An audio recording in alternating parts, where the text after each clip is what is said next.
السلام عليكم ورحمة الله وبركاته. ازيكم عاملين ايه؟ اتمنى يا رب ان انتوا تكونوا بخير.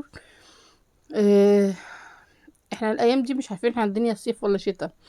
عملنا المهم طاجن الرز المعمر الجميل دوت، وعملنا جنبه طاجن فاصوليا خضراء باللحمة. اللحمة اللي الحمد لله اسعارها راكبة تقريبا صاروخ، مش راكبة طيارة، هي تقريبا راكبة صاروخ وطايرة بيه. احنا مش عارفه احنا داخلين على عيد لحمه، يعني المفروض هنشتري لحمه بكيلو 500 جنيه بعد كده ولا ايه؟ مش عارفه يعني. اما احنا لسه يعني العيد فاضل له تقريبا شهرين او اقل كمان بكتير، وده داخلين على عيد اللحمه اهوت، وما شاء الله اللحمه راكبه صاروخ مش راكبه طياره. ربنا يعافينا ويرحمنا برحمته الواسعه. النهارده هنعمل طاجن الفاصوليا الخضراء ديت باللحمه. طاجن جميل جدا، طعمه تحفه. آه، اول حاجه هنسمي الله بسم الله الرحمن الرحيم. وبصي اعملي اللحمه شوحيها زي ما بقولك كده، وانسي ان تلاقي فيها زفاره او ريم او الحاجات اللي احنا بنلاقيها على الشوربه. اول حاجه بسم الله الرحمن الرحيم، اللهم صل وسلم وبارك على سيدنا محمد. اول حاجه هجيب اللحمه بتاعتي هشطفها شطفه سريعه كده، او مش عايزه تشطفها براحتك، يعني في ناس ما بتحبش تشطف. انا بدي شطفه واحده سريعه كده تحت الحنفيه.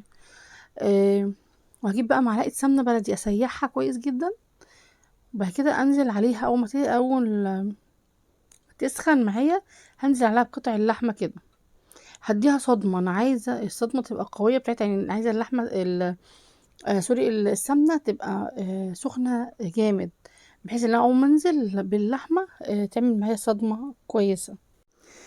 هسيبها اول 5 دقايق تقريبا، هسيبها على اول وش دوت. يعني مش لازم تغطيها، عايزه تغطيها براحتك يعني. هسيبها تاخد صدمه على الوش ده يعني اول 5 دقايق، بعد كده هقلبها. لو لقيت وشها لسه محمرش، يعني او لقيت لسه في سوائل في الحله معايا، اقلبها تاني مش مشكله. افضل اقلب فيها من الجنب ده للجنب ده لغايه لما تاخد لون كده ذهبي، او لغايه لما السوائل اللي في الحله تقريبا تنشف تماما تماما. انا كده شوحتها، بصي بصي خدت اللون اللي هو ايه الذهبي دوت شويه، ما حطيتش عليها اي ميه خالص، بس اتاكدت ان السوائل اللي فيها نشفت. ان شاء الله هعمل معاكم فيديو اللحمه المجمده ازاي تسلقيها وتبقى عاملاها تبقى طعمها زي البلدي والله. وعارفه ومش هيبقى فيها ريم ولا زفاره ولا اي حاجه، يعني ولا اي حاجه من الحاجات دي. بصي بقى بعد ما اديتها صدمه كده جامده والسوائل بتاعتها اتشربت واتاكدت انها اتشربت، بعد كده جايبه بصلايه كده قطعتها 4 تربع، طماطمايه برضو نفس الحكايه، ممكن مكعبات كبيره او 4 تربع برضو، ورقه اللوري حبهان، حابه تحط مستكه حبه برضو، آه، شويه فلفل اسود، شويه صغيرين مش لازم كتير. تمام. وهحط لها شويه ميه، يعني حوالي ايه كوبايتين او 3 كوبايات ميه، ويستحسن انها تكون ميه مغليه. تمام. تنزلي عليها بميه مغليه او ميه سخنه، ماشي. هتنزل حوالي ايه زي ما انت عايزه بقى، يعني تحطي بقى كوبايتين او 3 كوبايات زي ما انت عايزه. هخليها تغلي تقريبا على نار عاليه اول ربع ساعه. اول ربع ساعه اخلي اللحمه تغلي على نار عاليه، بعد كده هوطي النار عليها واسيبها تشيل وتحط مع نفسها. اللحمه بتستوي معاكي اسرع لما تهدي النار عليها، مش لما تعلي النار، خدي كلامي ثقه. أه طول ما انتي معليه النار عليها بقى بتاخد وقت في السوا. بالعكس عايز تستوي اسرع والله وطي النار، خلي النار هاديه. يعني اول حاجه تديها غلوه جامده كده حوالي ربع ساعه تلت ساعه كده، وطي عليها النار وسيبها تاخد وتدي كده مع بعض، هيبقى طعمها لذيذ جدا وحلو قوي. يلا بقى هنحط حله تانية ونحط برضو ماده دهنيه تاني. بصي انا حطيت الماده الدهنيه هنا، حطيت تقريبا نص معلقه كبيره آه، دهن انا مسيحاه، يعني فاهماني. انا لسه ما عملتلكمش فيديو للدهن ده. دي الدهون اللي هي الشحوم بتاعت البقر او اللية، بتسيحيها بطريقه معينه وبحطها في برطمان عندي. فانا خدت نص معلقه بس، على حوالي 3 4 معالق كده زيت، ماشي. مش كبار يعني. ما عندكيش الحاجات دي خالص، حطي زيت بس، حطي سمنه بس زي ما انتي عايزه يعني. هعمل ايه بقى؟ هنزل بالبصل، انا مقطعاه مكعبات كده، او قطعيه بقى صغير زي ما انت عايزه، او تبشريه زي ما انت عايزه، بس اهم حاجه ايه؟ البصل ما يجيبش ميه يعني، فاهماني؟ قطعيه واديله تشويحه، وايه، قرنين قرنين، قصدي سوري، فصين توم، فصين توم مهروسين. وبعد ما البصل يدبل معايا او ياخد اللون الذهبي الخفيف، روح جاي نازله عليهم بفصين التوم المهروسين دولت. انا بفتح على حله اللحمه بوريها لك ان انا موطيه عليها النار وعماله تغلي. آه التوم اخد معايا، التوم اول ما شم ريحته كده طلعت معايا، اروح جايه نازله بعصير الطماطم. انا عامله كيلو فاصوليا ونص لحمه، وعامله قصاده كيلو الا ربع طماطم في الخلاط.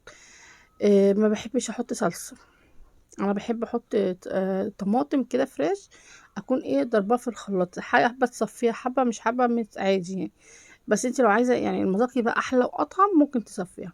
حطيت بقى آه معلقه كبيره ملح، آه نص معلقه صغيره سكر عشان طبعا الحموضه، عدد الحموضه، نص معلقه فلفل اسود، ونص معلقه كمون، ونص معلقه كزبره، كزبره ناشفه. تمام. وحطيت معلقتين صلصه، هديهم بقى ايه، هديهم بقى غلوه بس كده على النار، كله الصلصه تطلع الماده الحافظه اللي فيها، والمكونات تختلط مع بعضيها. هنزل بالفاصوليا اللي انا مقطعاها وغسليها كويس جدا ومقطعاها، هخليها تغلي غلوتين كده على النار. وكانت اللحمه الناحيه التانية كانت قربت تدخل في السوا يعني، تقريبا دخلت لتلات ارباع السوا او اقل، تلات ارباع شويه بسيطه. حطيت لها الملح بتاعها عشان لما اجي احطها في الطاجن تبقى طعمها حلو، ما تبقاش عدبه. كده الفاصوليا بقت معايا تلات ارباع سوا، انا مزودتش ميه خالص على الفاصوليا، انا خليتها بالصلصه بتاعتها، انا مزودتش اي سوائل عليها خالص. تمام. واللحمه تقريبا بقت تلات ارباع معايا سوا، والفاصوليا نص سوا، عشان لما يدخلوا بقى الفرن الاتنين يكملوا سواهم مع بعض فيطلعوا السوا بتاعهم مظبوط. الطاجن ده انا دخلته الفرن، سخنت الفرن قبليها، وهنزل بقى بالفاصوليا الاول بقى بالمنظر ده، واروح جايه رص عليها ايه قطع اللحمه كده من على الوش. بالنسبه بقى للشوربه بتاعت اللحمه، انا هصفيها وهحطها ازودها بيها يعني. كده انا خلصت الطاجن بتاعي، مش محتاج اي سوائل تانية ولا اي ميه ولا اي حاجه خالص. بصي انا كده خلاص، هجيب بقى الشوربه اصفيها، عشان طبعا الفاصوليا كانت نشفت من السوائل اللي فيها خالص، الصلصه كانت تقريبا قربت تنشف. فانا هحط عليها بقى الشوربه كده، وهخليها بقى ادخلها الفرن، هغطيها. اهم حاجه الطاجن ده ليه غطا، هي حله فخار وهو ليه غطا، فانا هغطيها كده وادخلها بالفرن بالغطا بتاعها. طب انت ما عندكيش غطا ليها، مثلا اي صينيه عندك المونيا او مش او اي حاجه ممكن تغطي بيها. ما عندكيش ورق الفويل بقى. تمام. الطاجن بقى انا عملت 2 طاجن. الطاجن الواحد لما باجي اعاير الرز يعني اخد المقدار بتاعه، املى الطاجن لاخره، يعني ده كده اعمل معايا كده ايه 2 طاجن. تمام. يعني عشان اشتغل في الرز يعني انا هعمل 2، هجيب واحد املاه لاخره، يبقى عشان العيار بتاعي يطلع مظبوط. طبعا هعمل واحد بس، اجيب واحد بس اخد الرز بتاعه املاه نصه بالظبط رز. بعد كده اخده اعايره بالكوبايه عشان اعرف احط عليه قد ايه لبن او قد ايه شوربه او ميه. تمام. أخ... آه... عملت المقدار بتاعه خلاص، وعرفت المعيار قد ايه. اخده اغسله بقى غسله حلوه، جاي حاطاه بقى في الطاجن، بس معلقتين سمنه بلدي ما عندكيش مش شرط، ممكن تحطي سمنه عاديه. آه... اللهم صل وسلم وبارك على سيدنا محمد. الطاجن الاتنين اخدوا معايا كيلو لبن، لو انت عايزه تزودي حطي براحتك. الطاجن لوحده يعني هو نص كيلو حلو قوي عليه. لو انتي بقى حطيتي النص دوت، تمام، لقيتي الطاجن لسه ناقص ميه، يعني انتي مثلا النص ده عامل معاكي مثلا 3 كوبايات، والطاجن واخد معاكي 4 كوبايات، لا يبقى في كده كوبايه ناقصه، يبقى زوديها ميه او شوربه لو عندك. انا بعمله بالبركه بصراحه، يعني انا بحط الرز، احط اللبن، احط السمنه والملح، يعني بالبركه، مفيش احسن من البركه والله. بس انا بقول لك يعني المقدار عشان لو انت مش عارفه المقدار. بصي بقى بتزودي بقى الباقي، بتزودي الباقي كده ميه. تمام. بصي بقى، في ناس بتحب تحط على وشه زبادي، انا مش بحبه كده بصراحه.